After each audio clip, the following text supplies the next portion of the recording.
Good morning. Good morning. आइए question पढ़ें, सुने, मनन करें। आज का वचन भजन संहिता 28 उसका 3रा पद और 4था पद। Psalm 28 verses 3 and 4। उन दुष्टों और अनर्थकारियों के संग मुझे ना घसीट, जो अपने पड़ोसियों से बातें तो मेल की बोलते हैं, परंतु हृदय में बुराई रखते हैं।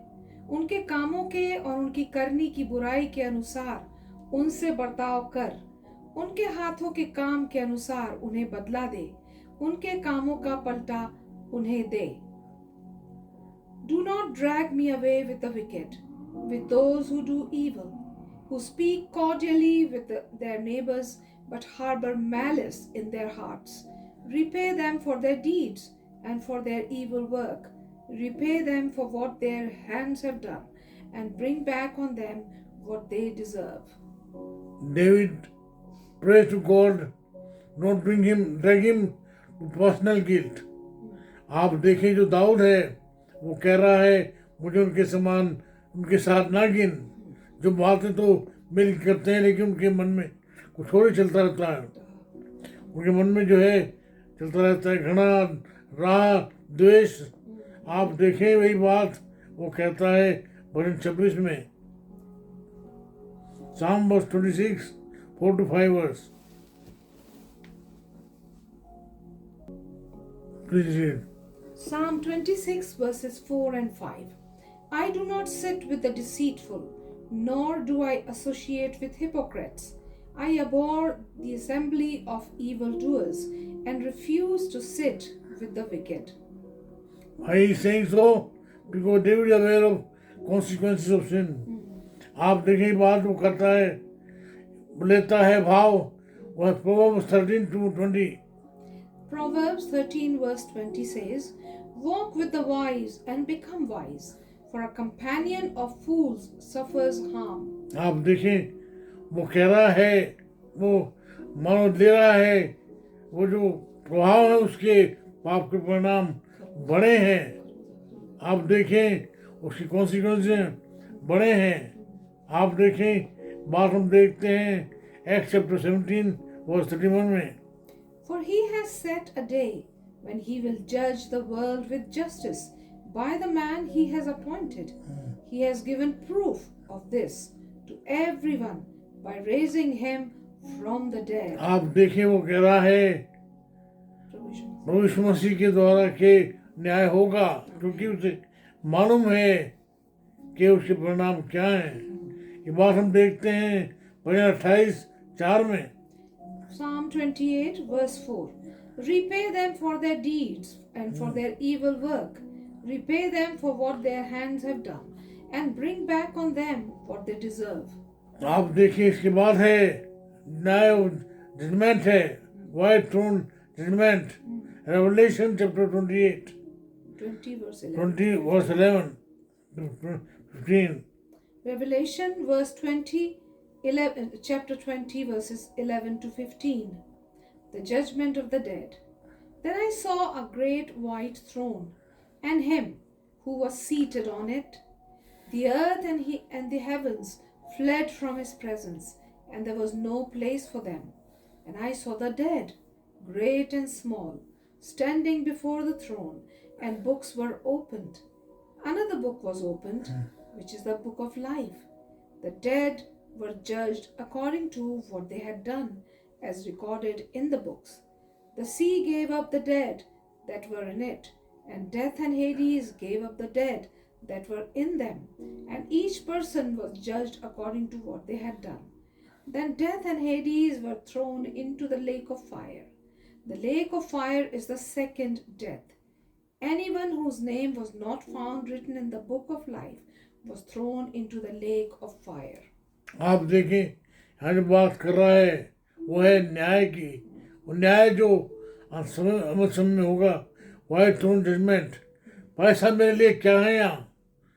माफ की मेरे लिए है कि मेरे और आपके गुनाहों का जो दंड है प्रभु यीशु मसीह ने उठा लिया। यूहन्ना उसका 3:36 पद। John chapter 3 verse 36. Whoever believes in the Son has eternal life, but whoever rejects the Son will not see life, for God's wrath remains on them. किन पर जो उन्होंने अपने गुनाहों को नहीं माना है। आप देखें बात कही है पहला कुरिन्थियों उसका 15 अध्याय 3 पद में। 1 Corinthians chapter 15 verse 3. For what I received I passed on to you as of first importance, that Christ died for our sins according to the scriptures. आपके मेरे लिए जो है कुछ का समाचार ये है कि यीशु मसीह मरा और तीसरे दिन मुर्दों में जी उठा। अब जो रोमन्स चैप्टर 8 वर्स 1 में कहता है, Therefore there is now no condemnation for those who are in Christ Jesus. अब जो मसीह में हैं, उन पर दंड किया गया नहीं है। नहीं है। ये मान लिए खुशी का समाचार बड़े बदमाश 4 Of Psalm. हाँ Psalm chapter 28 verse 4, where it says, repay them for their deeds and for their evil work. Repay them for what their hands have done, and bring back on them what they deserve. उन्होंने जो कार्य किया है उनका जो दंड है उन्हें दे। आप देखते हैं लेविटिकस 19 में। Leviticus 19 verse 18 says, do not seek revenge or bear a grudge against anyone among your people, but love your neighbor as yourself. I am the Lord. I am the Lord. Romans chapter 12 verse 19. Romans chapter 12 verse 19 says, do not take revenge, my dear friends, but leave room for God's wrath, for it is written, it is mine to avenge, I will repay. बदला लेना मेरा काम है। आप देखिए ड्यूटोनॉमी 32 में कह रहा है बदला लेना मेरा काम है। किसका काम है? प्रभु का, परमेश्वर का। आप देखिए यहाँ बात की गई है वो जो है बदला लेगा।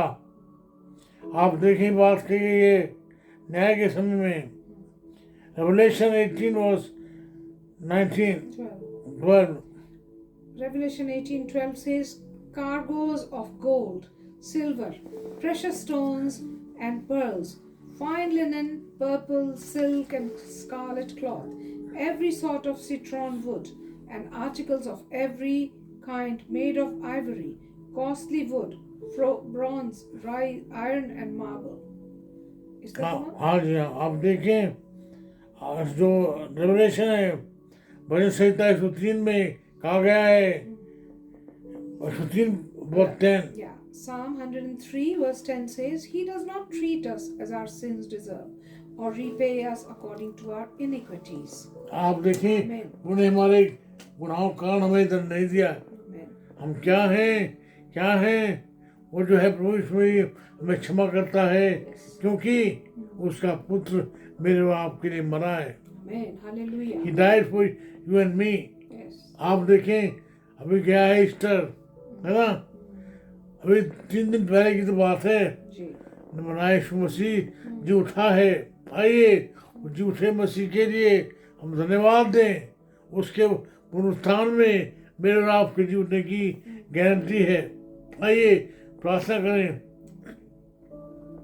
पूरी धन्यवाद देते हैं हमारे प्रियों के लिए जिनके साथ आपको वचन बांटने का मौका आपने दिया है। मेरी प्रार्थना प्रभु जी आप हमें से हर एक के साथ हूँ। हमारी प्रार्थना सुन लें, यीशु के नाम से मांगते हैं। आमीन आमीन। प्रभु हमारे परमेश्वर पिता का प्रेम, प्रभु यीशु मसीह का अनुग्रह है, पवित्र आत्मा जी की सहभागिता हमें से हर एक के साथ हमेशा तक होती रहे। आमीन आमीन आमीन। Amen. हमें डर रहिए, बने रहिए।